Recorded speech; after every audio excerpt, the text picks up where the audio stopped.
말씀을 우리 함께 교독하도록 하겠습니다. 오늘 우리에게 주신 하나님의 말씀은 시편 1편이 되겠습니다. 제가 가지고 있는 성경은 구약 성경 105장이 되겠습니다. 구약 성경 805면의 시편 1편의 말씀을 저와 여러분이 한 절씩 교독하시고 마지막 6절은 함께 합독하시겠습니다. 제가 먼저 봉독하겠습니다. 복 있는 사람은 악인들의 꾀를 따르지 아니하며 죄인들의 길에 서지 아니하며 오만한 자들의 자리에 앉지 아니하고 오직 여호와의 율법을 즐거워하여 그의 율법을 주야로 묵상하는도다. 그는 시냇가에 심은 나무가 철을 따라 열매를 맺으며 그 잎사귀가 마르지 아니함 같으니 그가 하는 모든 일이 다 형통하리로다. 악인들은 그렇지 아니하며 오직 바람에 나는 겨와 같도다. 그러므로 악인들은 심판을 견디지 못하며 죄인들이 의인들의 모임에 들지 못하리로다. 무릇 의인들의 길은 여호와께서 인정하시나 악인들의 길은 망하리로다. 아멘. 오늘은 우리 조상현 목사님을 통해서 듣는 비전 성경 통독 그 말씀을 듣는 시간인데요. 우리 금요일 날 우리 목사님 만나 보셨죠? 네. 그때 복 있는 사람의 지혜라는 말씀으로 우리에게 큰 도전과 은혜를 주셨습니다. 오늘은 그 두 번째 시간으로 복 있는 사람의 길이라는 제목으로 우리 목사님 통해서 말씀을 듣게 될 터인데요. 우리가 그동안 갖고 있던 혹 잘못된 생각이나 또 생활에 또 신앙에 그런 습관들이 있다면 이 시간 다 내려놓고 하나님의 생각으로 하나님의 말씀을 우리의 생각을 대신하고 채우는 그런 은혜의 시간이 됐으면 좋겠습니다. 우리 조상현 목사님 앞에 모실 때 감사합니다. 주신 말씀 잘 받겠습니다. 마음으로 박수로 환영하겠습니다. 감사합니다.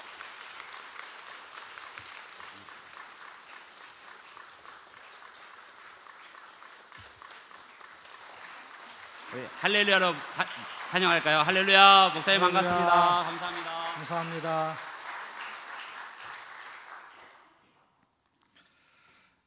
오늘은 소개해 주신 대로 시냇가에 심은 나무, 시냇가에 심은 나무는 열매가 있다고 합니다. 그리고 형통하다고 하고 그 다음에 하나님께서 인정하신다 이렇게 말씀하고 있습니다. 자, 두 번째 시간의 내용은 1절에 있는 죄인의 길에 서지 아니하며 죄인들의 길이 있다면 의인의 길이 있지 않겠나. 시냇가에 심겨진 나무를 시편은 복 있는 사람이라고 말합니다. 복 있는 사람이 걸어가야 할 길, 그 길에 대해서 설명을 하고 싶습니다. 죄인들이 가는 길은 그럼 어떤 길일까요? 할 때 우리 예수님이 마태복음에서도 말씀하셨듯이 좁은 길, 좁은 문을 이야기하신 것처럼 넓은 문이 있고 넓은 길이 있지 않겠나. 그러면 죄인들은 넓은 길, 편한 길로 간다면 의인들은 좁은 길, 좁은 문. 그 좁은 문, 좁은 길이 도대체 무슨 길일까? 라고 할 때 그 길이 주님 가신 길이고 믿음의 길이다. 그러면 믿음의 길로 가는 길로 가려면 도대체 그 길이 도대체 어떤 길인가를 좀 살펴봐야 되니까 성경 구절을 하나만 더 살펴보시면서 그 길을 우리가 좀 찾아봅시다. 예전에는요 이렇게 시냇가에 심은 나무 그리고 주소 알려주고 그러면 찾아오려면 이렇게 도로가에 교회가 있지 않고 막 주택가 안에 있으면은 그 쉽게 찾아가지 못했거든요. 근데 요새는 뭐가 있죠? 네, 내비게이션이 있습니다. 인생의 내비게이션은 바로 성경입니다. 성경을 통해서 길을 찾아야 됩니다. 열왕기상 3장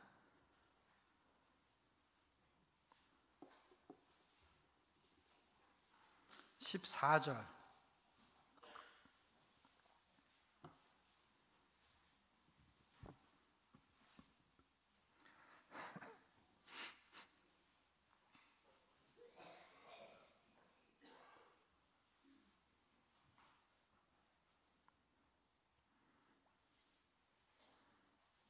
찾으셨나요? 같이 한 목소리로 읽겠습니다. 시작. 내가 만일 내 아비 다윗의 행함같이 내 길로 행하며 내 법도와 명령을 지키며 내가 또 내 날을 길게 하리라. 이 말씀은 하나님이 솔로몬에게 하신 말씀이에요. 그럴 때 다윗이 행했던 길이 있다고 합니다. 그러니까 다윗이 어떤 길로 갔냐 할 때 내 길로 갔다 한 거는 여기서 말하는 주어는 하나님이죠. 그러니까 하나님의 길로 갔다. 그럼 하나님의 길은 도대체 뭐냐? 내 법도와 내 명령. 좀 쉬워지지 않습니까? 다윗의 길은 하나님이 제시한 길, 하나님이 가신 길. 지금으로 말하면 주님이 가신 길이거든요. 근데 그 주님이 가신 길을 성경은 뭘로 말하냐면 법도와 명령이라고 말해요. 그러니까 하나님의 법도와 하나님의 명령을 지키는 게 그분이 말씀하시는 길인 거거든요. 길은 다른 단어로 말할 때, 영어로 말할 때 왜 이렇게 말할 수도 있어요. 그냥 길. 그런데 다른 용도로 말할 때는요, 메서드, 방법이라는 뜻도 있어요. 무슨 길이 없냐? 그럴 때 말할 때는 이렇게 사람이 걸어 다니는 도로의 길을 말하는 게 아니라 어떤 방법을 말할 때도 야, 좀 생각 좀 해봐. 좀 길 좀 내봐. 했을 때 그 길의 의미가 여기서도 어떤 사람이 걸어가는 그냥 도로의 길이 아니라 살아야 될 방법적인 길을 말하고 있다면 그 길이 하나님이 길을 내고 계시는데 그 하나님의 길이 법도와 명령이거든요. 그러면 죄인들은 어떤 길을 가느냐? 이 법도에서 빗나간 길을 가게 되는 거고 우리는 이 법도에서 지시하는 길을 가야 되거든요. 그럼 그 길로 가려면 뭐가 있어야 되느냐? 다시 말하면 시편으로 다시 돌아옵니다. 이 길이 믿음으로 가는 길이잖아요. 믿음으로 가는 길이니까 첫째 시간에 우리가 했던 것은 복 있는 사람의 지혜니까 그 지혜는 하나님의 지혜를 말하는 거고 이 길도 여전히 하나님의 길을 말하는 거예요. 왜냐하면 내 길이라고 했으니까. 근데 그 길을 가는 것의 모델을 보여주신 분이 구약 당시에는 다윗 같은 사람이었는데 신약에 오게 되면은 예수님이거든요. 그분이 길을 제시하고 있습니다. 그러면 방법이라고 했으니까 예수로 사는 길을 말하는 거예요. 예수로 사는 길. 이게 복 있는 사람이고 시냇가에 심겨진 나무와 같은 사람들은 이 길을 간다는 거예요. 예수로 산다는 거예요. 그러면 예수로 사는 길로 인도함을 받는 그런 은혜를 받고 싶으면 어떻게 해야 되느냐? 그거는 믿음이 있어야 됩니다. 그래서 지난 시간에는 하나님의 지혜를 얻으려면은 말씀을 읽어야 된다고 했고 오늘은 복 있는 사람의 길로 가려면 믿음이 있어야 됩니다. 그래서 믿음에 대한 이야기가 초점이 됩니다. 왜냐하면 내 법도와 내 명령을 지켜야 된다고 했을 때 지키는 건 순종이거든요. 순종을 하려면 뭐가 있어야 되냐면 믿음이 반드시 있어야 돼요. 이게 복 있는 사람의 길입니다. 성경 구절을 두 개를 좀 더 적어 주셨으면 좋겠는데 다 읽지는 않겠지만 적어 놓으셨다가 꼭 읽어 보셨으면 좋겠어요.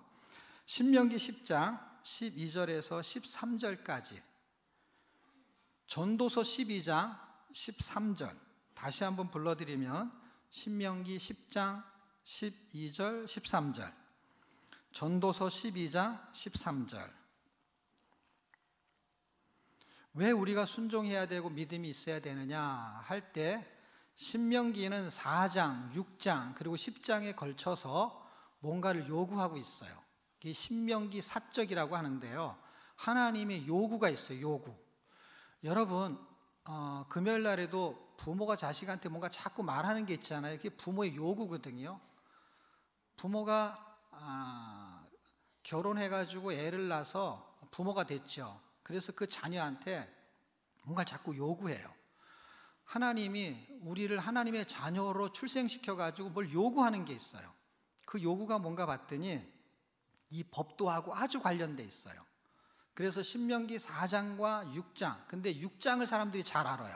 4장하고 10장은 잘 몰라요. 그런데 6장을 이야기하면은 잘 압니다. 그 6장은 쉐마 이스라엘, 들으라 이스라엘, 기억나시죠? 그 이야기가 4장부터 출발해요. 4장부터 출발한다는 얘기는 처음부터 출발한다는 거예요. 왜냐하면 4장까지의 이야기는요, 서론, 40년 동안 광야에서 있었던 이야기를 추억하는 이야기예요. 그리고 추억이 끝난 다음에 뭔가를 말하는데 그 말하는 이야기가 지금 6장의 말을 반복적으로 해요. 그리고 10장에는 뭐라고 말하냐면 그게 내가 너한테 요구하는 거야. 왜? 너의 행복을 위해서. 행복에 행자를 빼면 복이거든요. 복 있는 사람한테 요구하는 거거든요. 그 요구가 뭔가 봤더니 마음을 다하고 뜻을 다하고 목숨을 다하여 너희 하나님을 사랑하라. 그리고 너희 하나님을 경자로 시작하고 외자로 끝나요. 너희 하나님을 경외하라. 이 두 개를 반복적으로 말해요. 어디서부터요? 4장, 6장, 10장. 그러니까 4장서부터 10장까지 한번 읽어보세요. 왜 그렇게 읽어야 되느냐? 한 절 한 절 읽잖아요. 그렇게 되면은 물론 4장은 10절이 있고요. 6장은 3절, 4절, 5절, 6절 요 정도 있어요. 그리고 12장은 제가 알려드렸고요. 그렇게만 읽으면은요, 전체 분위기를 이해할 수가 없어요. 그래서 여러 장을 같이 읽는데 제가 초점을 잡아드렸기 때문에 맹목적으로 읽는 게 아니라 방향을 잡았잖아요. 그 방향을 가지고 읽으면 무슨 말을 하려고 그 내용이 기록되었는지를 알 수가 있어요. 그러면 4장 10절은 무슨 얘기냐면 호렙산에서 사람들을 다 모으라. 호렙산은 시내산하고 같은 뜻이에요. 거기에 도착했을 때 있었던 사건이니까 다 모으라. 그리고 모세가 사람들을 다 모아놨어요. 그러면서 하나님이 뭐라 그러냐면 세상 사는 날 동안 이렇게 말해요. 왜 4장을 읽어야 되냐면 6장에는 그런 말을 안 해요. 근데 내용은 똑같아요. 그런데 기간을 설정해 놨어요. 네가 사는 날 동안이라는 건 뭐예요? 인생을 말하는 거예요. 우리가 태어나서 죽을 때까지 뭐를 배워야 되느냐 할 때 하나님이 친히 가르치신대요. 무엇을? 나 경외함을 배우게 가르칠 것이다. 그러니까 나 경외하는 걸 배우는 거예요. 그러니까 신앙생활만이 아니라 모든 것은 전부 다 하나님 경외하는 것을 가르치겠다는 거고 하나님이 이거를 배우게 하겠다는 거예요. 언제까지? 태어나서 죽을 때까지 하나님 경외하는 거. 그 경외를 통해서 하나님 무엇을 받으시냐면 영광을 받으세요. 그러니까 하나님이 영광을 받기 위해서 우리가 영광 돌립니다 이런 게 아니라 우리가 뭘 해야 영광을 받아요. 뭐를 하는 거냐? 하나님을 경외해야 영광을 받고 하나님을 사랑해야 하나님이 영광을 받으세요. 그러면 키워드는 딱 두 개예요. 뭐죠? 경외와 사랑이고 하나님은 키워드가 하나죠. 뭐죠? 영광. 그럼 우리한테도 결론적인 키워드는 하나예요. 과정은 두 개예요. 뭐라고요? 경외와 사랑. 그런데 그분이 만든 건 하나예요. 키워드가 뭐라고요? 영광. 우리는 뭘까요? 행자로 시작해서 복자로 끝나. 행복이요. 너의 행복을 위해서 내가 요구하는 게 아니냐 할 때 우리한테는 행복이고 하나님한테는 영광이요. 근데 아무것도 중간에 과정이 없이 일어날 리가 있을까요? 없을까요? 없죠. 그 과정이 뭐냐는 거예요. 그게 경외와 사랑이라는 거예요. 그거를 목숨을 다해서 해줬으면 좋겠다는 거예요. 정성을 다해서 해줬으면 좋겠다는 거예요. 힘을 다해서 해줬으면 좋겠다는 거. 그리고 언제까지? 죽을 때까지. 어제는 하고 오늘은 안 하고 오늘은 하고 내일은 안 하고 아니라 어제 했고 오늘도 하고 있으며 내일도 해야 할 것이라는 거예요. 그게 누가 요구하면은 나에게는 본분이 된대요. 사장이 회사를 차려갖고 사원을 불렀어요. 월급 얼마 주기로 하고. 그래서 사장은 돈을 버는 게 목적인지 모르겠어요. 일반적으로 그냥. 그런데 뭐가 이루어지죠. 그가 일을 해야 되잖아요. 어떤 일을 하라는 걸 요구하죠. 부른 사람이 심부름을 시키는 거니까 돈을 주든 뭐를 주든 요구를 해요. 그럼 그 사람은 당연히 그것이 자기에게 맡겨진 본분, 사명, 사역, 자기가 해야 될 일이에요. 하나님이 요구하시면 사람한테는 뭐가 되느냐? 본분이 되는 것이죠. 그런데 전도서 아직 읽지 않았잖아요. 그렇죠? 12장 몇 절이죠? 13절이 뭐라고 쓰여 있냐면 전도서는 인생론을 말하는 거잖아요. 인생론을 다 말하고 지금 12장이면 끝장이고요. 13절이면 거의 끝절 중에 바로 뒤에 한 절이 더 있긴 하지만 거의 끝절에 해당이 돼요.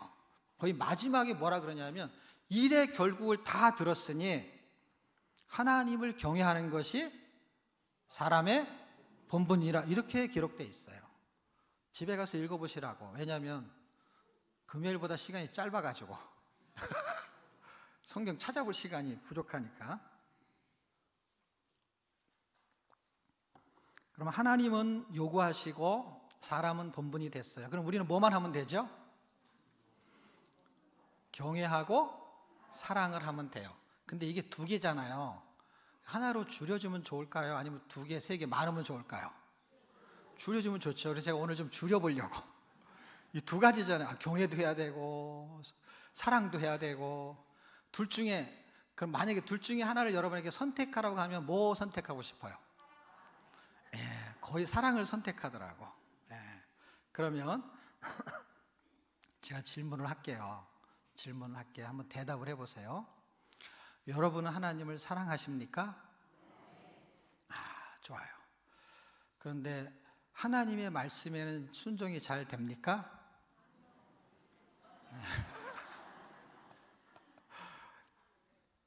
경외와 사랑이 단어는 다르고 뜻도 달라요. 사전을 찾으면. 근데 의미가 같아요. 금요일 날 나오신 분들 혹시 기억나세요? 사전에서 형통이나 소통을 찾으면 단어는 똑같아요.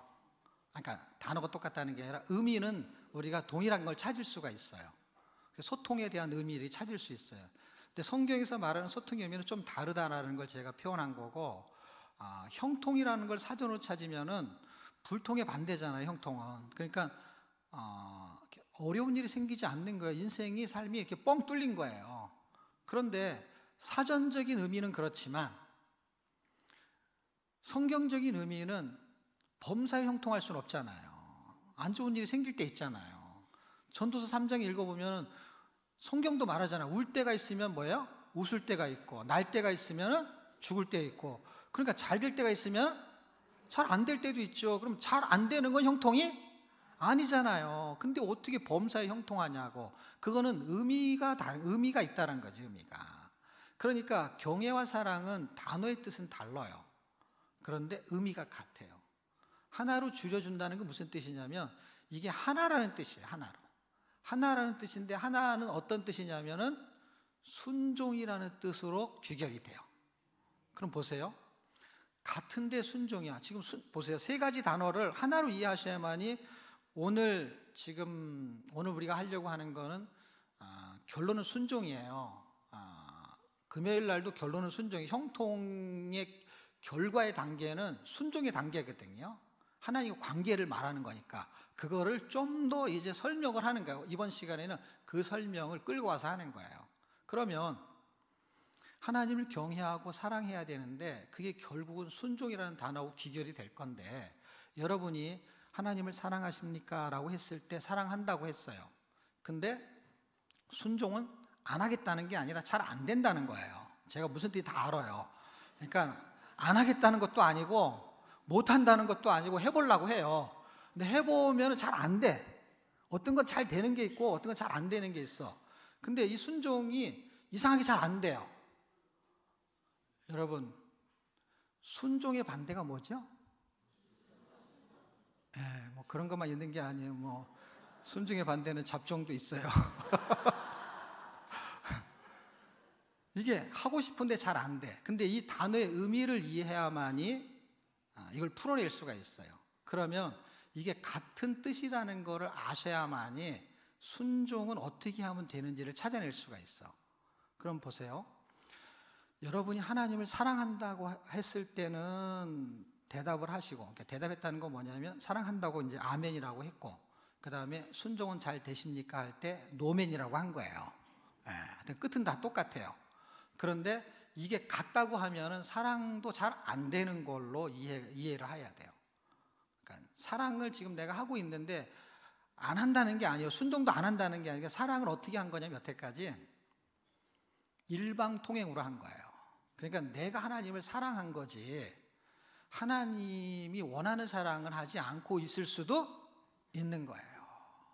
그거를 빨리 찾아내야만이 순종을 어떻게 할 수 있는지를 찾아낼 수가 있는데, 자, 일단은 이게 같은 뜻이라는 거를 먼저 이해해야 되니까 또 두 개의 성경 구절을 적으셔야 돼요. 창세기 22장 12절.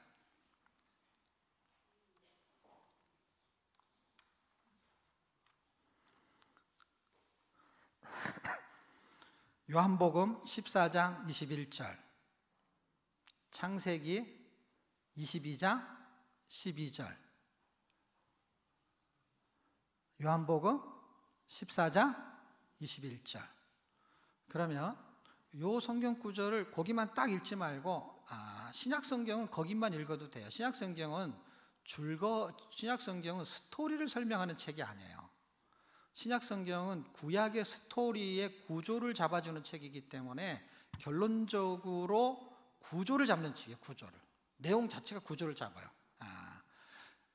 이 구약처럼 스토리가 전개되지 않아요. 자, 그러면 구약에서 이해를 하게 되면 신약은 굉장히 쉬워져요. 구약이 스토리고 신약은 구조예요. 이렇게 돼 있어요. 자, 그러면 창세기 22장은 무슨 사건이냐면은 아브라함한테 그 정말 갖기 힘들 애를 줘서 이삭이 생겼는데 그 이삭을 다시 달라는 거예요. 그래서 이삭의 번제 사건이 있는 게 22장이에요. 그래서 22장 12절 맞나요? 거기만 읽지 말고 22장 전체를 읽어주시는 게 좋아요. 그래서 그 부분만 달랑 읽지 않고 제가 설명만 그냥 해드리면 이 부분은 이제 클라이막스에 해당이 되는 거예요. 그러니까 아이를 정말 아이가 하나 생기는 것도 엄청 25년이라는 세월을 지나가서 얻어가지고 애를 또 수십 년 키워왔는데 거의 다 컸거든요. 이 아이가 갓난아기도 아니고 초등학생도 아니에요.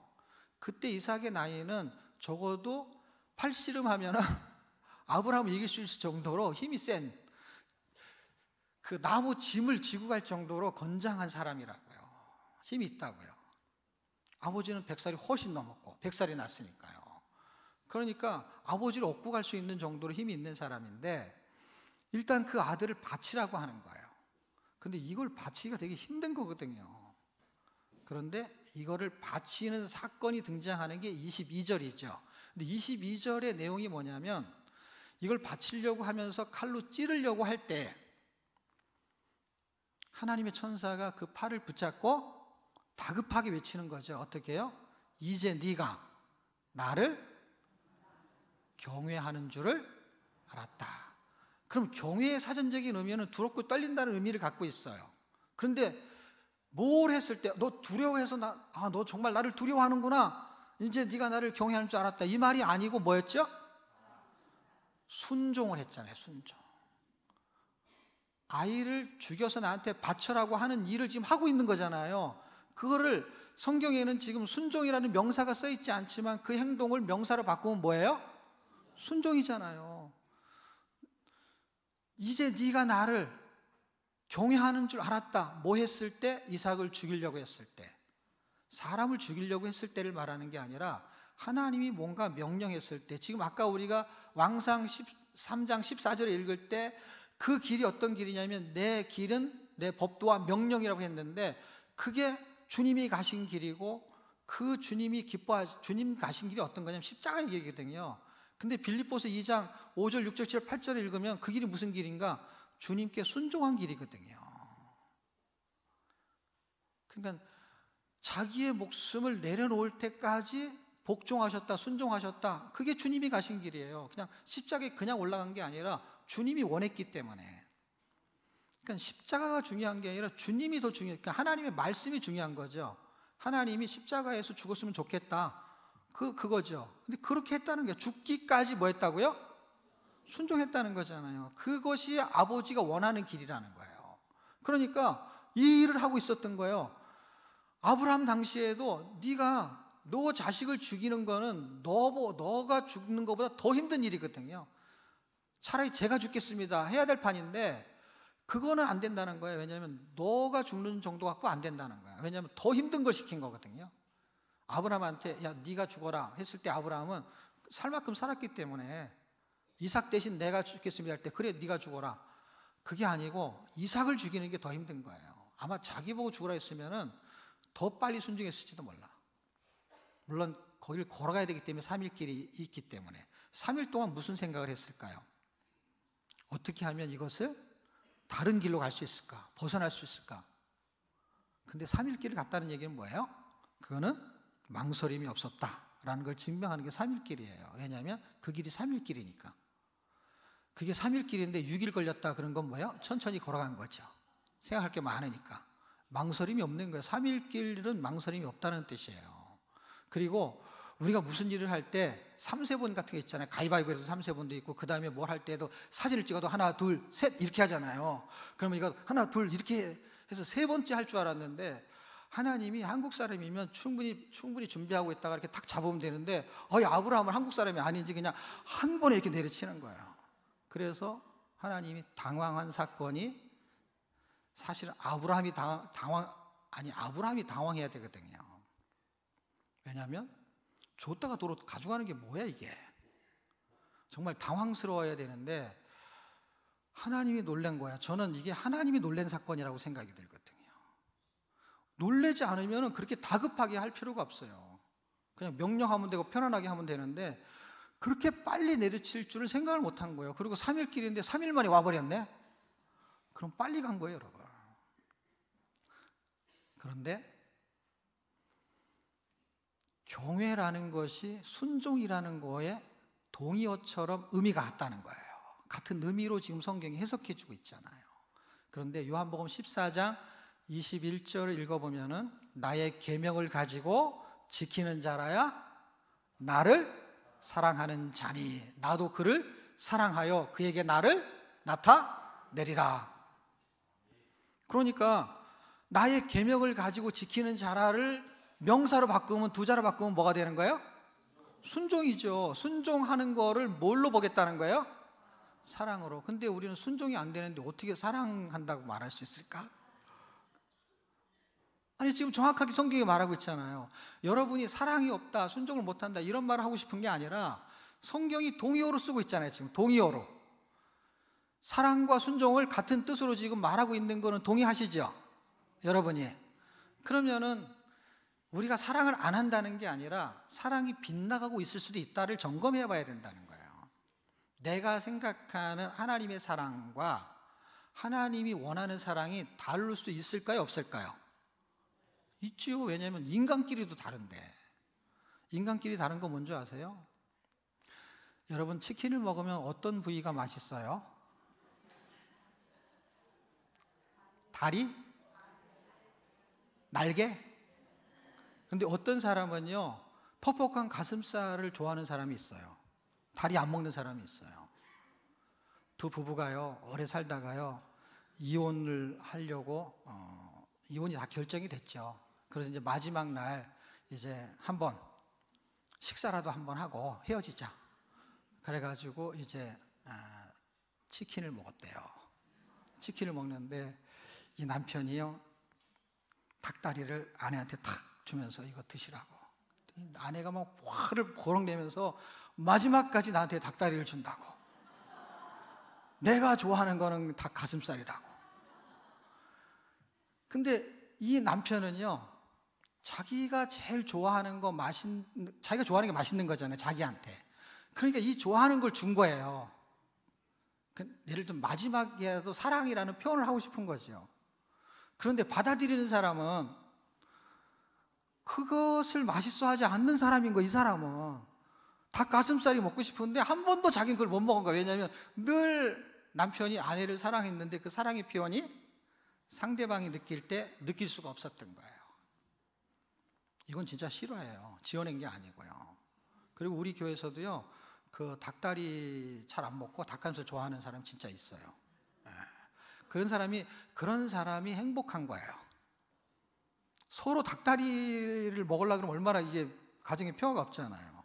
근데 자기가 먹고 싶은 거를 딱 부위가 정해졌으니까. 여러분, 우리가 헌금을 많이 드리면 하나님을 사랑하는 거야. 봉사를 많이 하면 하나님을 사랑하는 거야. 그게 사랑이 아니라는 뜻이 아니라 하나님이 원하는 게 뭐냐는 거예요. 미가서를 읽으면은요, 미가 백성들한테 미가가 하나님의 말씀을 대언할 때 뭐라고 말씀하시냐면, 너희가 구원받았을 때를 추억해봐라 하면서 출애굽기의 이야기가 등장을 합니다. 그 출애굽기 이야기가 등장을 하는데, 그 출애굽기 얘기를 하면서 구원받은 게 얼마나 감격적이고 큰 건지 아느냐 하니까 사람들이 감동이 돼가지고, 그럼 우리가 하나님께 무엇을 드려야 할까요? 그래서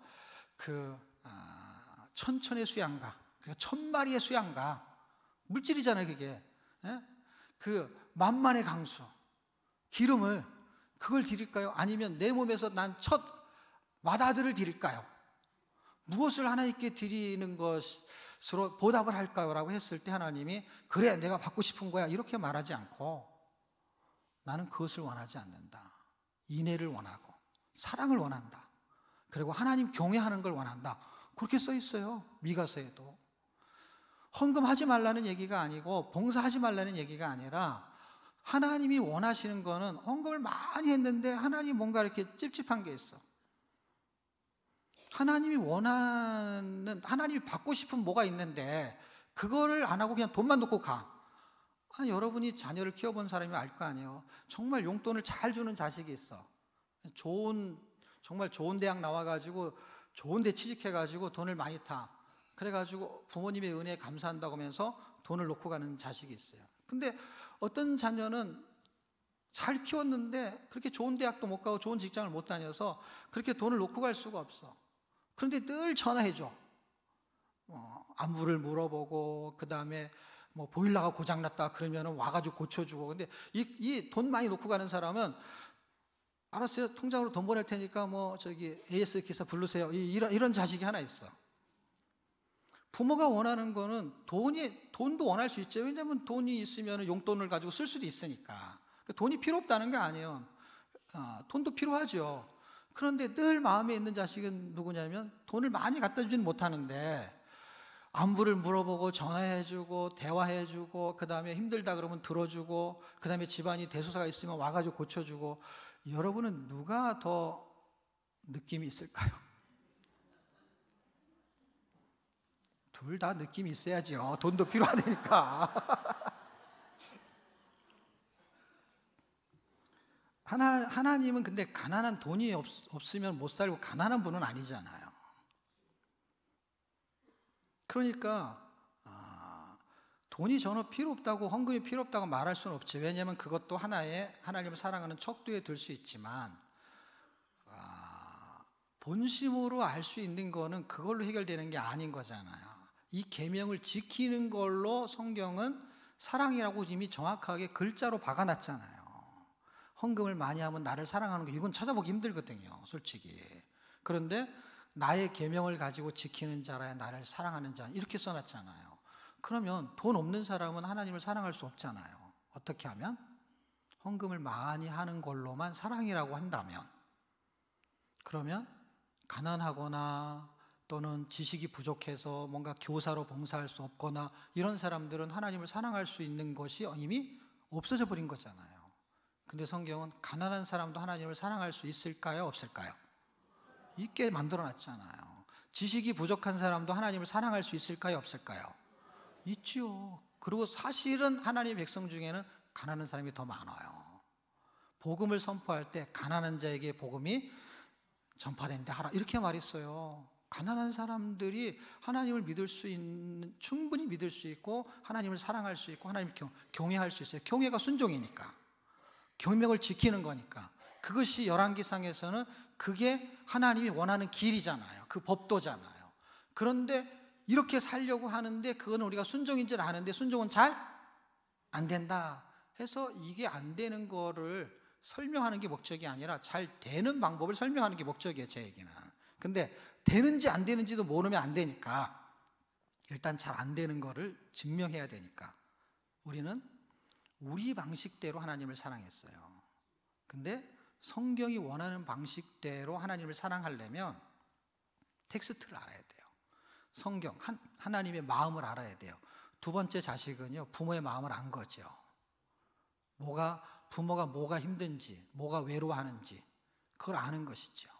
그런 것처럼 지금 믿음이 있으면 순종할 수 있다라는 원리를 제가 좀 피려고 하는데, 그 이야기는 사랑은 방식을 좀 바꾸면 돼요. 그리고 경외는 결국 순종이에요. 그리고 사랑도 순종이에요. 그럼 결국 뭐냐면 텍스트에 목사님이 설교도 할 수 있고 우리가 큐티도 할 수 있고 또 성경 공부도 할 수 있고, 그런데 성경의 텍스트 속에서 하나님의 계명이 뭔지를 찾아내는 거거든요. 하나님의 계명이라는 건 하나님이 기준이에요. 하나님 자체가 계명이에요. 계명. 예, 그분 자체를 드러내는 게 계명이라고요. 그러니까 나도 너를 사랑하여 너에게 나를 나타내리라 이렇게 말한 것처럼 이 계명을 지키면 그분이 나타난다는 거야. 지금 이 말이 이해가 됐으면 좋겠는데, 예를 들면 헌금을 많이 하잖아요. 잘못된 건 아닌데 내가 나타나. 아니, 그럴 수 있다는 거예요. 헌금을 많이 하면 꼭 내가 나타나는 건 아니지만 내가 나타나. 그러면 헌금을 많이 하면서 내가 나타나면 그거는 완전히 잘못된 거. 왜 잘못되냐면 하나님을 사랑한다고 했다면은 말이 사랑으로 했다라는 걸 이해하는데, 사랑으로 하게 되면 누가 나타나야 돼요? 하나님이 나타나야지. 왜냐하면 하나님이 나타난다고 그랬잖아요 지금. 그러니까 하나님이 나타나는 게 기준이란 말이에요. 헌금을 적게 하냐 많이 하냐 그게 중요하지가 않아요. 왜냐하면 누가 나타나냐는 거야. 내가 나타내려고 헌금한 거냐, 내가 나타내려고 봉사를 한 거냐 할 때 그런 게 아니라면 다 느낄 수 있어요. 왜 느끼냐면 하나님이 나타나는 거는 느낌이 있거든요. 그분이, 하나님이 아시는 거 어떻게 하냐면, 야, 저는 교회에서 봉사하고 헌신하고 수고하고 이렇게 하는 게 내 계명을 지키려고 하는 거야. 그분이 알아주는 거죠. 그래서 쟤가 정말 나를 사랑하는구나. 그래서 하나님이 이렇게 말하잖아요. 나도 너를 사랑하고. 그래서 그 사랑의 표현이 뭘로 설명됐죠? 자식이 잘 되고, 우리는 이렇게 말해요. 자식이 잘 되고 질병이 낫고 이렇게 설명하는데 성경은 그렇게 설명하지 않아요. 우리가 하나님을 사랑하고 하나님이 나를 사랑하면 그분이 나타난다는 거예요. 그거를 히브리서에서는 레디언스라는 단어를 쓰는데 그게 영광이라고 그래요. 영광. 그게 영광이에요. 그래서 우리는 뭘 하면 하나님께 영광 돌린다 그러잖아요. 직장에 취직해도 영광 돌릴 수 있고, 공부를 잘해도 영광 돌릴 수 있고, 부자가 돼갖고 헌금을 많이 하는 것도 영광 돌릴 수 있어요. 그러면 뭐가 나타나야 돼요? 하나님이 나타나지 않으면 그거는 자기 영광이죠. 그거는 하나님을 사랑하는 게 아니죠. 자기를 사랑하는 거죠. 그러니까 자기가 돋보이려고 한 거죠. 그러니까 헌금하지 말라는 얘기가 아니죠. 다른 거죠 전혀. 그렇죠? 헌금을 어떤 식으로 해야 되느냐, 하나님을 사랑해서 한 거냐 아니면 내가 돋보이려고 한 거냐 라는 걸 정확하게 성경이 설명해 주고 있는 것입니다. 그러면 우리 지금 성경은 말하고 싶은 게 뭐냐면 하나님을 사랑하라는 거예요. 그러려면 결국 순종을 해야 된다는 것이죠. 그래서 두 개가 경외하고 사랑하는 게 두 개를 하나로 줄여준다 라고 했을 때, 경외를 선택해도 순종이고 사랑을 선택해도 순종이니까 하나예요. 하나. 뭐예요? 순종을 하면 두 개를 다 하는 거예요. 맞습니까? 그러면 근데 이제 문제는 뭐냐, 이게 잘 안 된다고.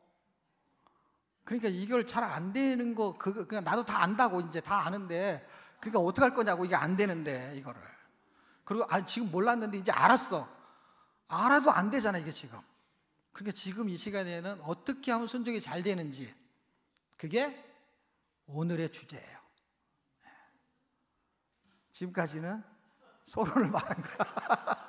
이걸 해야 되니까 이거를 여기까지 얘기하는 걸 알아 먹어야 이게 지금 뭐가 중요한지를 알지. 그러니까 지금까지는 사실은 지식적으로 알았든 몰랐으면 알면 되는 거고, 알았으면은 이제 어떻게 할 거냐, 이게 중요한 거잖아요. 어떻게 하면 순종할 수 있느냐 할 때 성경 구절 2개만 있으면 게임 끝. 아까부터 계속 2개 합치면 꽤 많아요. 꽤 많고 읽어야 것도 많아. 창세기도 읽어야지, 지금 전도서도 막 12장 읽어야지. 그걸 읽으라고 지금 알려주는 거예요. 절수를 한 절 한 절 하게 되면은요, 그 절이나 교회하고 차이가 뭐가 있겠어요? 절하고 교회의 차이가 크다고요. 다 읽어야 된단 말이에요. 집에 가서 읽어보세요. 의미가 있어요. 두 개의 구절인데 하나는 로마서 1장 5절, 10장 17절.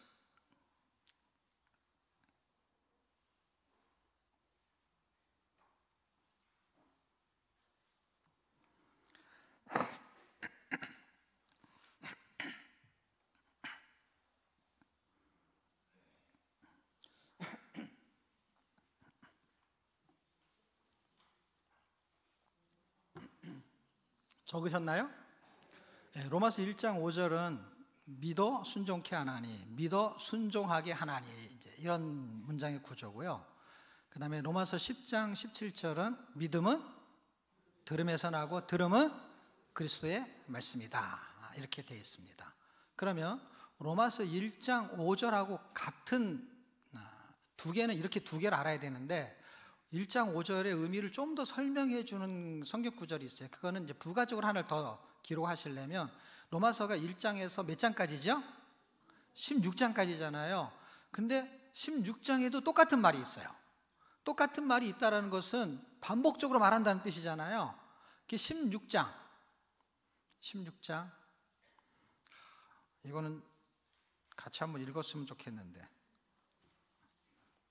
로마서 1장 5절은 그렇게 문장이 어렵지 않고요.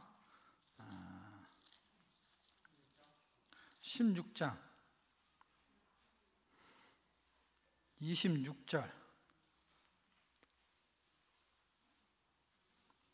로마서 1장 5절, 16장 26절이 같은 말이에요. 같은 말.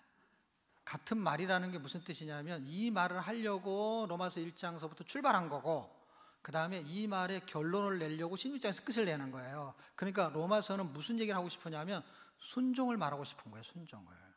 근데 순종을 하게 하는 그 근거가 뭐냐면 복음이라는 것 때문에 순종을 요구하는 거예요. 복음이라는 것 때문에 순종을 요구했다는 게 무슨 뜻이냐면 복음을 또 설명해야 되니까 1장, 2장, 3장 이렇게 죄라는 것을 설명하고 그 죄를 해결하면은 죄에서 빠져나올 수 있는데 사람은 절대로 죄를 해결할 수가 없다. 모든 사람은 죄를 졌다. 그런데 이거를 빠져나올 수 있는 방법이 있는데 그거는 4장, 믿음을 통해서만 빠져나온다. 그런데 누가 그렇게 믿었냐? 아브라함이 그렇게 믿었다.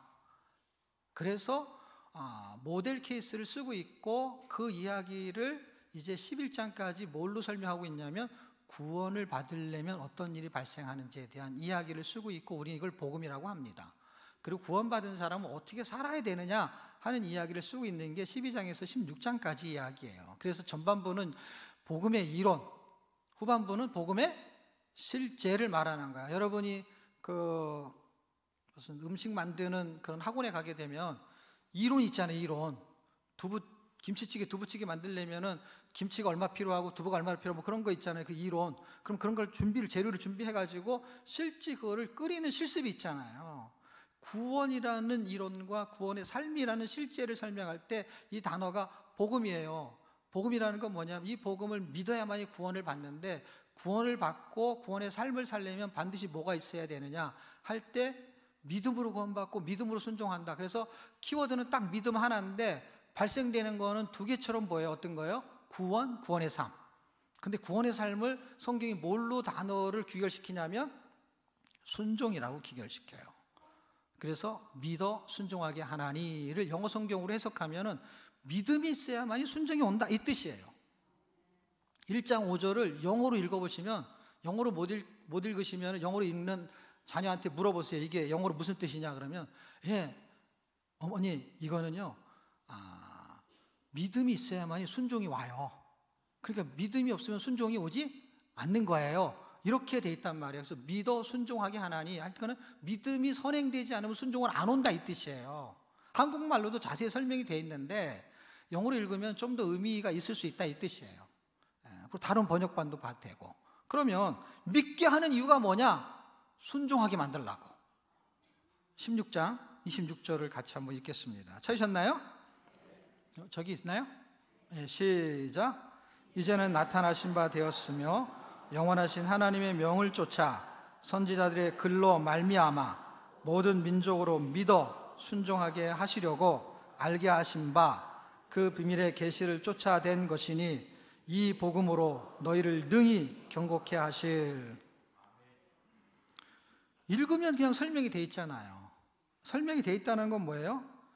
뒤에를 안 읽어서 그렇지 지혜로우신 하나님께 예수 그리스도로 말미암아 영광이 세세무궁토록 있을지어다. 아까 우리가 설명했잖아요. 하나님이 요구하시고 그리고 그러면 우리에게는 본분이 되고, 그래서 요구한 게 뭐냐면 내 법도와 명령을 지키면 순종하면 하나님은 영광을 받고 우리에게는 복이 있다 이 뜻이에요. 그러면 여기 영광이 나오잖아요. 영광을 얻기 위해서, 이게 다 구약적인 얘기 같지만 다 여기서 요점 정리를 다 해놓은 거예요. 거기는 스토리가 있고. 그래서 영광을 받기 위해서 어떻게 하려는 거냐, 선지자의 글로 말미암아 구약 성경 전체가 모든 민족으로, 우리만이 아니라 모든 민족이 누구예요? 믿어라는 게 뭐예요? 예수를 믿어, 이 말이 빠진 거예요. 예수를 믿어. 또 하나가 빠졌어요. 하나님께 순종하게 하시려고, 이렇게 되어 있는 거예요. 로마서 1장 5절이나 16장 26절에는 주어가 빠져 있단 말이에요. 누구를 믿게 하냐, 이 복음을 믿게 하려는 거예요. 믿어 그럴 때 왜 빠졌냐면 앞에 설명했기 때문에 빠진 거예요. 그러니까 잘못된 뜻이 아니라 그걸 갖다 복음을 집어넣으면 되는데, 복음의 핵심이 누구냐? 예수를 믿어. 누구에게 순종? 하나님에게 순종. 이렇게 하면 문장이 쉬워진다 이거야. 그래서 로마서는 예수를 믿게 하려는 거예요. 예수를 믿게 하려는 거예요. 예수를 믿어서 하나님께 순종하는 거예요. 그거를 복음이라고 해요. 복음. 그래서 우리가 예수를 믿었어요, 안 믿었어요? 믿었잖아요. 그럼 이제 뭐만 하면 되는 거예요? 순종만 하면 되는 거거든요. 그러니까 이게 안 된다고. 이거 나도 다 안다고. 이게 안 되는 게 안 되니까 그렇지. 그래서 순종을 하려면 그럼 어떻게 해야 되느냐? 로마서 10장 17절. 자, 이 스토리를 설명할게요. 이런 거예요. 하나님이 신명기 28장에 복을 준대요. 근데 그냥 주는 게 아니라 내 명령을 지키면 복을 주겠다, 이렇게 써 있어요. 그래서 복을 받으려면 뭘 하면 돼요? 명령을 지키면 돼요. 그런데 복을 받으려면 명령을 지키는 거는 단어로 뭐라 했죠? 순자로 시작해서 종자로 끝나는 거. 순종을 하면 복을 받는 거예요. 근데 이게 잘 안 되잖아요. 이거를 하려면 뭐가 있어야 되냐? 로마서 1장 5절. 뭐가 있어야 순종이 된다고 지금 성경이 말하죠? 믿음. 그럼 믿음만 있으면 되잖아요. 그렇죠? 그럼 우리는 믿음이 있어요, 없어요? 있잖아요. 근데 그 믿음이 어떤 믿음이냐를 생각하셔야 돼요. 내가 교회 다니면은 우리 아이가 취직할 거야, 이런 믿음하고는 다른 믿음이에요. 그러니까 믿음이라는 거는 단어는 똑같은데 의미가 또 달라요. 그러니까 어떤 믿음이냐? 순종하는 믿음, 구원받는 믿음. 예수 안 믿는 사람은 믿음이 있을까요, 없을까요? 아니, 왜 없어요? 앞에 주어가 빠져서 그렇지, 우리는 예수를 믿는 믿음을 말하니까 그 믿음은 없죠. 근데 그 주어가 다른 게 들어가면 그 사람도 믿는 게 있어요, 없어요? 주먹. 그럼 주먹을 믿는 사람이 있잖아요. 어떤 사람은 나는 돈이 있어. 그럼 뭘 믿어, 그 사람은? 그렇죠. 그 주어가 다 다른 거예요. 다 믿음이 있어요, 없어요? 다 있어요. 사람마다 자존심을 믿는 사람이나 아니면 지식을 믿는 거나 자기 믿음이 있다고요. 자기 믿음. 그거는 천국 가는 믿음은 아니지만 믿음이 있단 말이에요. 각자 그 믿음으로 사는 거예요. 믿는 구석이 있는 거예요. 그런데 우리는 뭐 별로 돈도 없지만 하여튼간 뭘 믿어야 돼요? 우리는 하나님을 믿는 그 믿음이 있어야 되잖아요. 그 믿음이 구원을 발생시키는 믿음이 있고요, 그 믿음이 순종을 발생시키는 믿음이 있단 말이에요. 근데 믿어 순종케 하나니라고 했을 때 구원받는 믿음이 움직였어요. 이미 로마서 1장 17절에는 믿어 순종하게 하는 것이 믿음으로 말미암아. 갑자기 왜 암송이 안 되지? 네? 로마서 1장 17절 처음에 어떻게 시작하죠? 복음 안에는 하나님의 의가 나타나서 믿음에서 믿음으로 이르게 하나니. 처음부터 해야 돼, 처음부터. 네. 중간에 하려니까 안 돼. 복음 안에는 하나님의 의, 예수님이 나타나서, 예수님이 어디에서 어디로? 믿음에서 믿음으로 할 때 구원의 믿음과 순종의 믿음을 말하는 거거든요. 그래서 우리에게 구원의 믿음, 우리에게 믿음이 있어요. 그래서 믿음이 에베소 2장 8절 9절 읽으면 너희가 그 은혜를 인하여 믿음으로 말미암아 구원을 얻었나니, 이것이 행위에서 난 것이 아니고 하나님께서 난 거라 그랬잖아요. 그 은혜가 임해서 생긴 믿음이에요. 믿을만 해서 믿은 게 아니에요. 세상 사람들이요, 믿을만 했으면 다 믿었을 거예요. 상식적으로 믿어지지가 않는 거예요. 그래서 안 믿는 거예요. 저 사람들이 머리가 나쁜 게 아니에요. 똑똑해서 못 믿는 거예요. 왜냐하면 믿을 수가 없는 거거든요. 근데 우리는 바보라서 믿은 게 아니라 믿을 수 있는 은혜가 임한 거잖아요. 그렇죠? 그래서 너희가 그 은혜, 그걸 은혜라고 그런 거잖아요. 은혜. 머리의 차이가 아니고 은혜의 차이잖아요. 은혜의 차이. 은혜로 우리가 구원을 받았어요. 그런데 그 은혜로 받은 그 구원이 믿음으로 산출이 되니까, 은혜로 믿음을 주고 믿음으로 구원을 줬어요. 그 은혜, 어떤 은혜요? 하나님의 말씀을 순종해도 괜찮다는 믿음이 생기지 않으면 순종은 안 돼요. 왜 안 되냐면, 예수 안 믿는 사람이 판단하고 예수를 믿는 것처럼 우리도 판단을 해요. 어떻게 해요? 내가 이걸 헌금을 얼마로 하는 게 맞는가? 아니면 지난번에 쪽지를 나눠주고 봉사하라는 걸 체크를 했는데 화단에다 체크를 해야 되나? 아니면 어디다가 체크를 해야 이게 그 시간을 내가 어떤 요일날 해야만이 되나? 이런 걸 막 할 때 나름대로의 자기의 생각이 움직이잖아요. 어쩔 수 없이 저 김 집사가 어디다 체크한 것 같은데 나도 거기다 체크를 해야 되나 말아야 되나? 뭐 그런 걸 여러 가지 복잡해. 신앙생활 되게 복잡해요. 이게 항목이 많으면 더 복잡해요. 뭐 어디다 체크해야 될지. 그런데 너희가 그 은혜로 인한 믿음으로 말미암아 할 때 은혜라는 것 때문에 구원을 받은 것처럼 은혜가 아니면 체크할 수가 없어요. 근데 은혜 아니면서 체크할 수 있냐? 체크할 수 있죠. 어떻게 해요? 경쟁으로도 체크할 수 있고요, 체면으로도 체크할 수 있고요, 그리고 돋보이려고 체크할 수도 있어요. 근데 그거는 하고 나서요, 그런 결과물이 돌아오지 않으면 다시는 안 해요. 무슨 얘기냐면, 내가 돋보이려고 했는데 아무도 나를 알아주지 않네. 뭐 잘했다고 좀 칭찬을 하거나 뭐 이래야 되는데, 그런 게 없으면 어떻게 해요? 다 해야 될 이유가 이제 없어진 거죠. 근데 은혜는 그렇지 않거든요. 은혜로 구원받은 것처럼 상식으로 구원받은 게 아니라, 머리로 구원받은 게 아니라, 판단으로 구원받은 게 아니라 은혜로 구원을 받았어요. 어떻게? 그게 믿어져 가지고. 그럼 이게 믿어지는 거, 어떤 게 믿어지냐면, 내가 손해를 볼 것 같아요. 그런데 은혜가 임한 거예요. 그래서 순종할 수 있는 힘이 생기는 건데, 그거는 믿음이라고 해요. 믿음. 근데 이 믿음이 그럼 왜 안 생기냐나, 이 믿음만 있으면 뭐 할 수 있다고요? 순종할 수 있다고 지금 성경에 써놨잖아요. 그러니까 우리는 믿음이 없기 때문에 순종이 안 된다라는 거에 동의해야 되거든요. 왜냐하면 순종할 수 있는 믿음은 없는 거야. 그냥 성경을 많이 아는 거지. 그리고 그렇다는 거지. 성경이 그거를 믿지는 않는 거야. 그냥 아는 거야. 아는 거. 그런데 이게 믿어지면 어떻게 돼요? 달라지는 거예요. 이 믿어지는 거는 어디서 생기느냐 할 때 로마서 10장 17절, 이거는 믿음은 들음에서 나오고 들음은 글쎄 말씀이고, 그럴 때 하나님의 말씀이, 이 성경이 그리스도의 말씀이 있거든요. 복음이 있단 말이에요. 구속사가 있단 말이에요. 연대가 아니고 지명이 아니고 인물이 아니고 그분의 말씀이 있단 말이에요. 그분의 행적을 말하는 게 아니라 그분의 생명을 말하고 그분의 본질을 말하는 게 성경에 기록되어 있단 말이에요. 그것을 들어야 되고 그것을 읽어야 되고 그것을 깨달아야 되거든요. 예수 안 믿는 사람도요, 성경 가르칠 수 있어요. 신학교 교수도요, 예수 안 믿는 사람 있어요, 여러분. 네? 종교학과를 나와가지고 신학교 교수로 가는 사람 있어요. 미국에도 있어요. 한국에도 있고요. 옛날에 감리교에도 그런 일이 있었거든요. 예. 교단에, 예. 그것도 학장에, 예. 부활을 믿지 않는 신학대 교수가 있단 말이에요. 예. 안 믿어요. 그냥 성경을 가르치는 거지, 학문적으로. 예. 그러니까 신학대 교수가 예수를 안 믿는 사람이 있을 수 있는 세상에 우리가 살고 있단 말이에요. 그러니까 예수를 안 믿으면서도 교회를 다니는 사람이 있을 수 있죠. 얼마든지 있어요.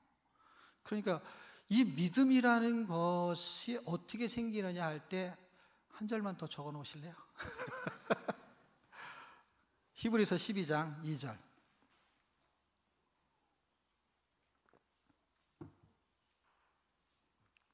히브리서 12장 2절. 히브리서는 총 몇 장으로 되어 있죠? 13장으로 돼 있어요. 너무 어려운 걸 물어봐가지고. 그 히브리서의 거의 뒷부분에 있다라는 설명하고 싶어서 그래요. 뒷부분에 있다는 건 결론을 말하려고 하는 거다. 몇 장까지 있는지는 모르셔도 되는데 거의 끝에 쪽에 있다라는 얘기를 하고 싶어서 그래요. 그런데 끝에 쪽에서 뭔가를 설명하냐면 11장은 잘 아시죠? 믿음장이잖아요. 믿음장이 끝나자마자 바로 나오는 거예요. 2절밖에 안 되니까. 그러니까 믿음에 대한 이야기를 하고 그 믿음이, 그 사람들이 믿음이 어디서 온 거냐, 그 얘기가 하고 싶었던 거예요. 11장을 읽으면 막 굉장히 믿음 있는 사람들이 많이 써 있잖아요. 그리고 더 많은데 다 쓸 수도 없다 그래요. 구름처럼 허다한 증인이 있다 그래요. 다 쓸 수가 없는데 그 믿음이 어디서 왔다는 거예요? 12장 2절. 그 믿음은 그 사람한테서 발생된 게 아니다. 그 사람하고 아무 상관없다는 거야. 아브라함은 너무 믿음이 좋아. 그래서 아브라함을 너무 존경해. 그럴 필요 없다는 거예요. 아브라함이 문제가 된다 이 뜻도 아니고 아브라함을 존경하기 잘못됐다 이 뜻도 아니에요. 말하려고 하는 키는 아브라함의 믿음이 잘못되거나 아브라함의 믿음이 문제가 있거나 이런 말이 아니라 거기 나오는 믿음의 사람들이 꽤 많은 걸 아시죠? 그렇죠? 아벨은 믿음으로 그러면서 나오잖아요. 그렇죠?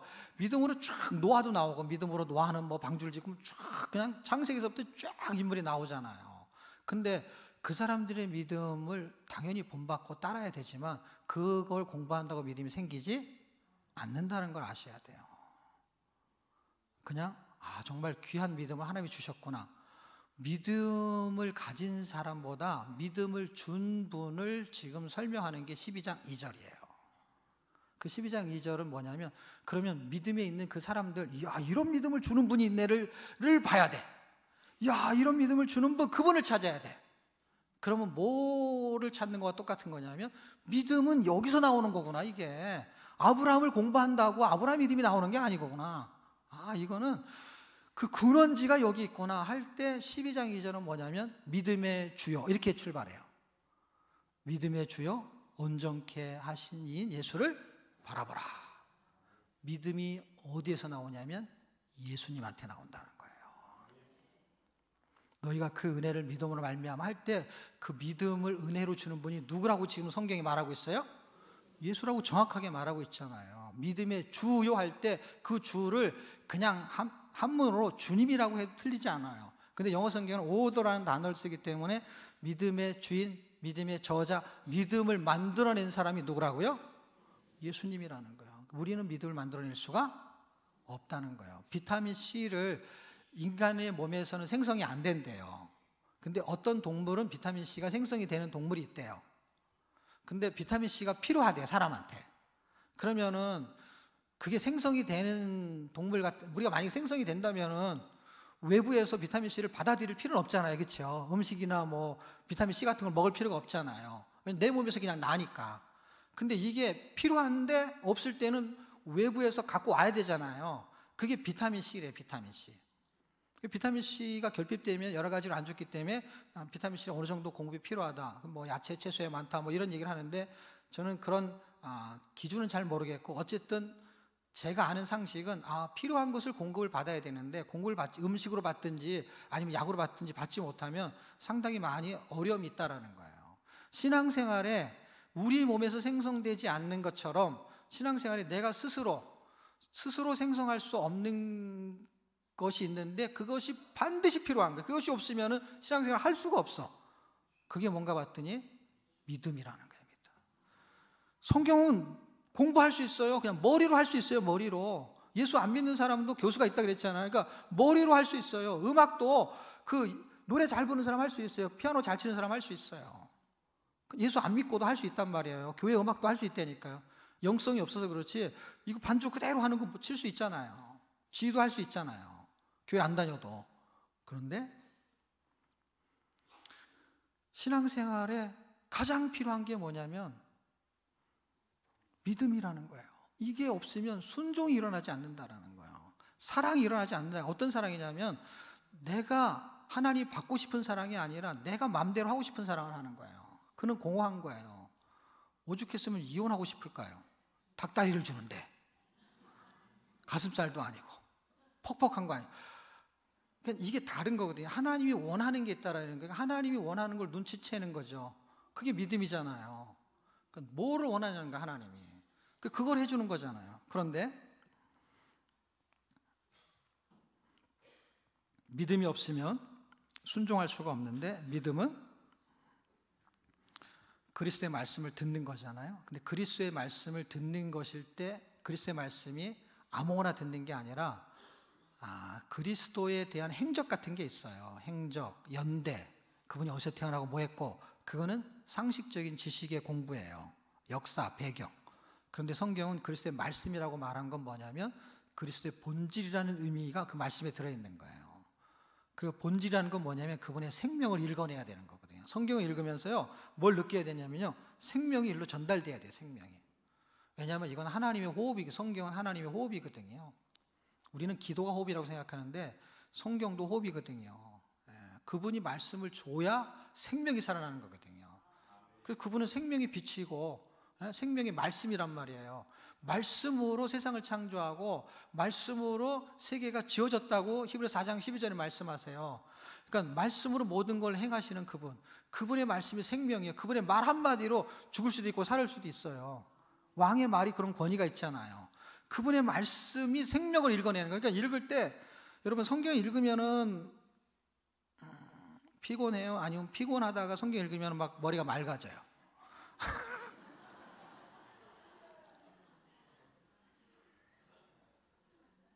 지금 갑자기 머리가 막 어지럽지요? 그러니까 예를 들면 머리가 맑았는데 성경 읽으면 막 갑자기 복잡해지고 막 힘들어지고 막 에너지가 소진되고, 그런 거는 성경에서 뭔가를 내가 자꾸 찾으려고 하는 거거든요. 그런데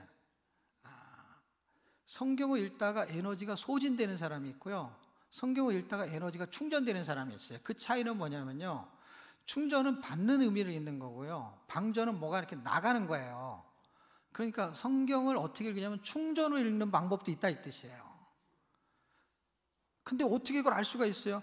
충전이 되면은요, 완충이 되면은요, 에너지가 생긴단 말이에요. 그 에너지가 뭐냐면 이 말씀을 읽기만 해서 배경도 모르고 연대도 모르고 잘 몰라. 근데 읽었는데 이게 충전이 됐어요. 어떤 에너지가 충전됐냐면 이 말씀 때문에 내가 오늘 하루를 살아갈 수 있는 느낌이 들어오면은 그게 에너지가 충전된 거예요. 이렇게 읽어야 돼요, 처음에는요. 아니면 어떻게 처음 교회 다니는 사람이 성경의 배경을 알고 읽겠어요? 그리고 성경은 연대를 설명하지 않아요. 다른 공부를 해야만이 연대를 알 수 있지, 성경 원문 가지고는 연대를 절대 알 수가 없어요. 왜냐하면 기록을 안 했으니까. 그러면 기록을 안 한 게 중요해요? 기록 한 게 중요해요? 기록 한 개 중요해요. 그러니까 두 개 말고 한 개가 중요하다고. 하나를 기록하고 있어요. 뭘 기록하고 있느냐? 정말 중요한 걸 기록했어요. 근데 사람들이 이 중요한 걸 놓치고 성경에 기록되지 않은 거, 별로 안 중요한 거를 너무 많이 알고 있어요. 더 알아도 별 일도 안 생기고요, 뭐 그냥 더 많이 아는 게 돋보이는 거 외에는 별거 없어요. 근데 성경은 반드시 말하고 싶은 거를 우선순위로 말하기 때문에 우리가 몰라도 될 것을 잘 기록하지 않아요. 알아야 될 것을 해놨고, 우리에게 이분은 생명력 있게 살아주길 원하는 게, 우리가 하나의 백성이 성경 읽으면 머리가 아프고 힘들고 이렇게 하려고 쓴 게 아니라 까막눈이 읽어도 뭔가 알 수 있게끔 하나님은 그 의도를 하셨어요. 성령을 우리에게 주셨기 때문에 성령을 통해서 통달한다라고 고린도후서 2장에 말하고 있습니다. 2장을 읽으라는 뜻이에요. 1장부터 읽으면 더 좋고. 그러면은 성경이 말해주는 건 뭐냐면, 성경을 읽으면 에너지가 생겨야 되는데 그 에너지는 표현할 수가 없어야 돼요. 왜냐하면 읽는데 그 힘이 들어오는 거예요. 여러분 핸드폰 충전할 때 이렇게 꽂기만 하면 에너지가 들어오잖아요. 그게 그 에너지가 훨씬 세기 때문에 이 핸드폰의 배터리를 밀고 들어오는 거거든요. 근데 왜 하나님의 말씀을 읽으면 그 에너지가 안 들어오는지 아세요? 우리가 에너지가 더 세거든요. 절대로 못 들어와, 이게. 내가 생각하는 거 외에는 절대 들어올 수가 없어. 일로 들어올 수가 없어요. 그리고 막 이거를 무슨 뜻인지 해석하려고 하니까 에너지가 대로 방전이 돼. 성경을 쉽게 읽는 방법은, 성경은 상식적인 부분이 아니기 때문에 이해가 안 되는 책이에요. 솔직히 말하면 이해할 수 없는 책이에요. 그리고 우리가 깨달아야 되는데 깨닫기 힘든 책이에요. 이해가 안 되는데 어떻게 깨달아요? 그런데 은혜가 임하면 깨달아져요. 아니, 예수님 믿을 수 없는 분이었잖아요. 우리가 옛날에는, 여러분 예수 믿지 않았던 시절을 생각해 보세요.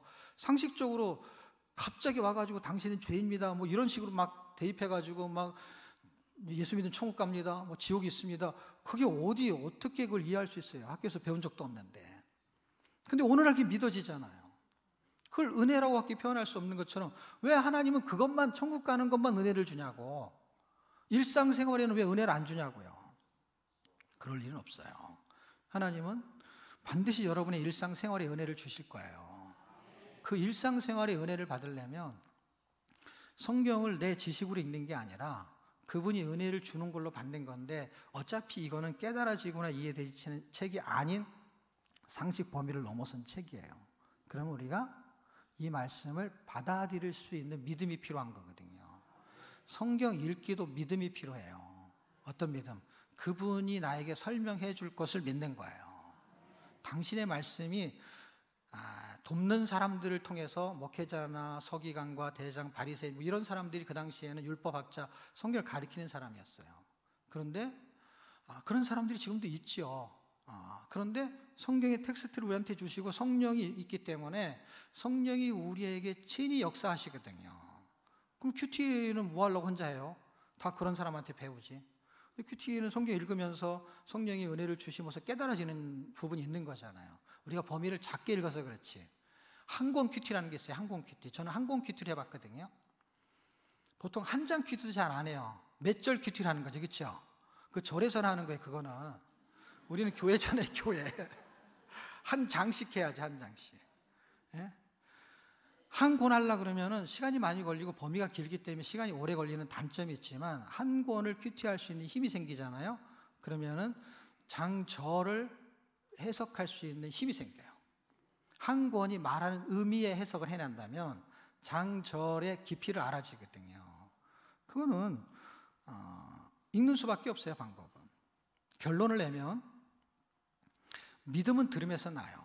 그러면 하나님이 주신다는 복이 있는데 그 복을 하려면 순종하면 돼요. 근데 순종이 안 되는 건 믿음이 없어서 그래요. 그럼 믿음이 생기면 되는데, 믿음은 어떻게 생기느냐? 믿음은 하나님의 말씀을 들을 때 생긴다라고 로마서 10장 17절에 기록하고 있습니다. 여러분의 성경 읽기가 어떨 때는 지식적으로 읽을 필요는 있습니다. 그런데 성경은 우리한테 무슨 지식을 주려는 게 목적이 아니라, 상식을 이해시키려는 게 목적이 아니라 성경은 믿게끔 하는 게 목적이에요. 요한복음 20장 21절도 읽어보시면은요, 그런 기적이 일어난 것이 다 믿을 수 없어요. 오병의 기적 이런 게 사실 성경에 써 있으니까 우리 믿는다 그러지, 지금 무슨 일어나면 정말 상식적이지가 않아요. 그런데 그런 이야기를 써놓고 20장 21절에 뭐라고 써있냐면, 이것을 믿게 해가지고 예수를 하나님의 자녀로, 그러니까 하나님의 아들로 믿게 하겠다는 거예요. 그분이 하신 행적을 통해서.